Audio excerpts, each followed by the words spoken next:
Today, I would like to talk about a critical question for the global South. That is, are the economic corridors instruments of genuine connection, or are they vectors of geopolitical contention?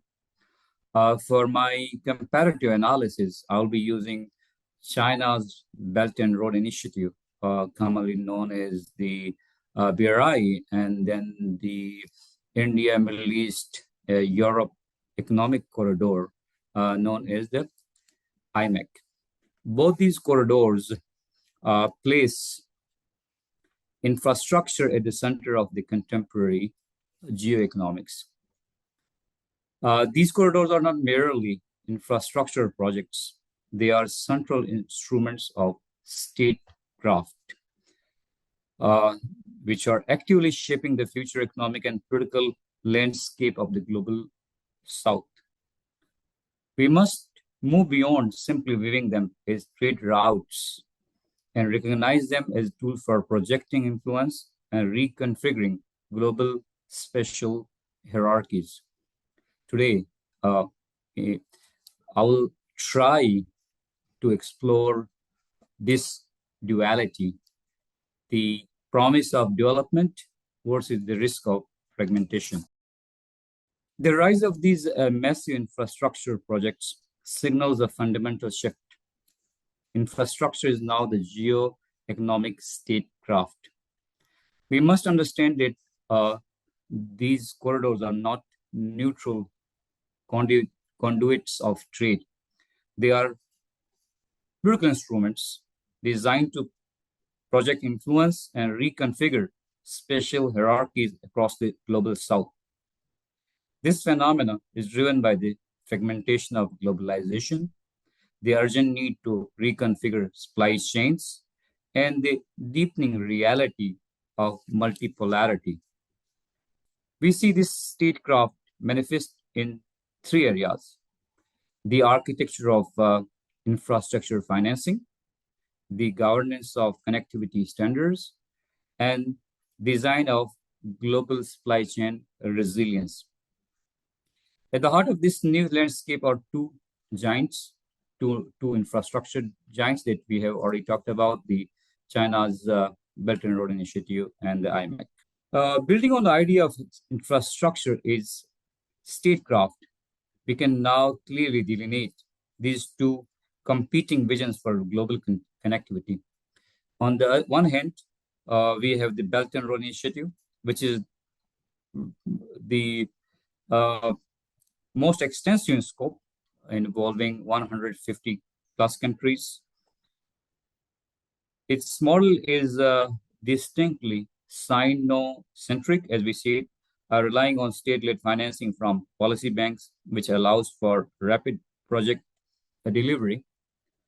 The discourse around EBRI emphasizes a shared destiny and South-South solidarity. Well, in contrast, if we talk about the IMEC, IMEC is an emerging project that connects India, the Gulf, and Europe via a combination of rail and maritime links. Its model is multilateral, involving key players like India, the EU, the US, and Gulf states. This approach places a strong emphasis on international standards, transparency, and rules-based governance. The discourse here centers on creating resilience and trusted supply chains, positioning it as a clear alternative to Chinese dominance. These differences in model and discourse set the stage for our core research question. So now the core of our research is the dual nature of the corridors, which simultaneously generate connection and contention. Our central argument is that these initiatives create both cooperation and competition within the global South. The connection dynamic promises expanded trade, crucial infrastructure development, and genuine South-South cooperation, leading to integration and growth. On the other side, however, the contention dynamic introduces strategic rivalry. divergent governance regimes, and significant dependency risks, which can lead to fragmentation and alignment pressures for developing states. So these two dynamics, the connection and contention dynamic, can be examined using different analytical frameworks. So uh, the most important of these are the geoeconomic state statecraft, which helps us understand how infrastructure project influence. And then we have the developmental regionalism, focuses on how these projects support integration and shared growth. And finally, the dependency theory that allows us to critically assess how financing models might reproduce symmetric relationships through the debt and conditionalities. So moving on to we would like to focus on the positive side of this duality. First, uh, where corridors act as engines for development and integration. Both BRI and IMEC promise significant gains by expanding trade and access. They dramatically reduce transportation time and cost, enabling market access for developing nations and integrating production network across borders. This facilitates crucial South-South cooperation and trade. Crucially, these initiatives provide essential infrastructure. BRI, as we have seen, in particular, has financed critical ports, power plants, and roads that may have otherwise remained unfunded due to traditional financing gaps. Furthermore, these corridors drive economic diversification.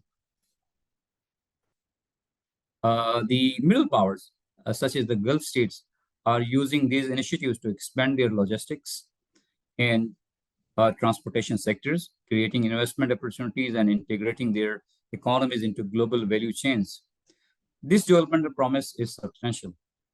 But before we trust this potential, we would like to explore the contention dynamic as well.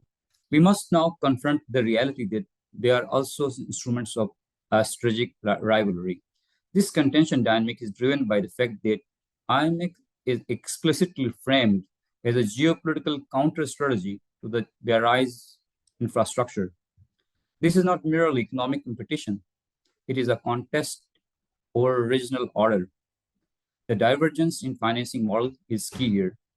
BRI relies on state-driven loans from policy banks, which often lack transparency and create dependency risk, particularly concerning debt sustainability. While in contrast, IMF emphasizes a multilateral standard-based approach, which promises greater transparency but may be slower to deploy. This creates two competing governance regimes, forcing global South states to navigate complex alignment choices. The ultimate risk is fragmentation. Competition risks creating redundant infrastructure and forcing states to align with one power block or the other, which directly undermines their strategic autonomy. So, where does this rivalry play out most intensely? We would like to figure out if it is the Middle East.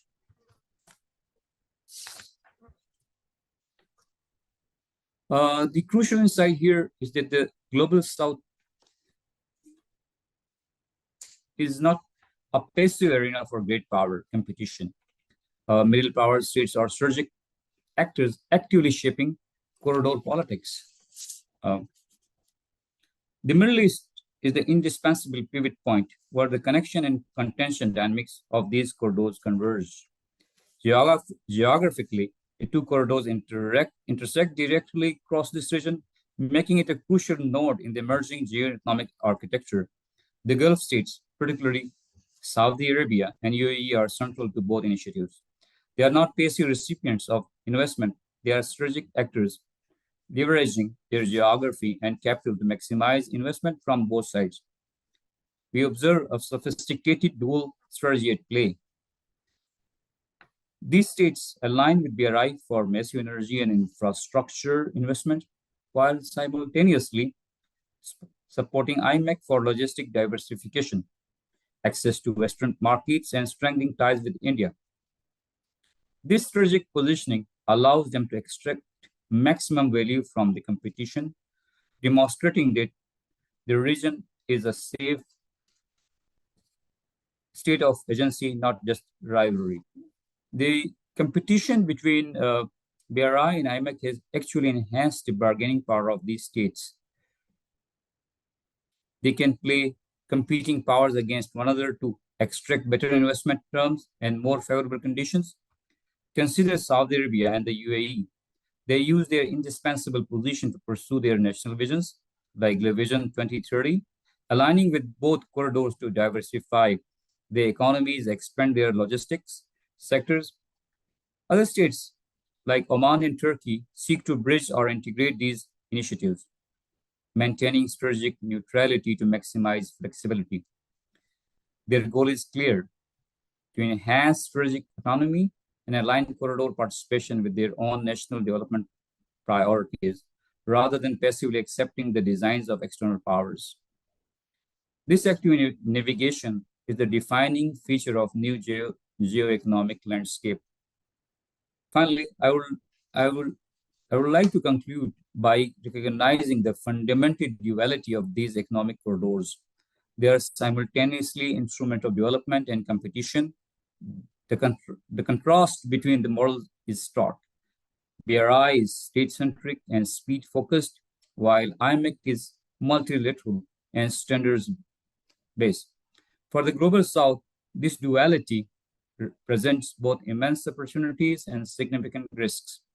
The opportunities include increased investment, vital infrastructure development, and enhanced bargaining power. However, the risks are substantial. Tightened geopolitical fragmentation, the danger of dependency relationship, and the potential for compromised strategic autonomy. The key takeaway is that the success of these corridors will not be measured solely by the kilometers of rail or the volume of the trade covered. It will be measured by the ability to deliver genuine sustainable development without compromising the strategic autonomy of global South states that host them. This navigation of duality is the defining challenge of the new geoeconomic future. Thank you for engaging and listening to me. The strategic navigation of these competing corridors will undoubtedly define the development trajectory and geopolitical positioning of the global South states in the 21st century. Thank you very much.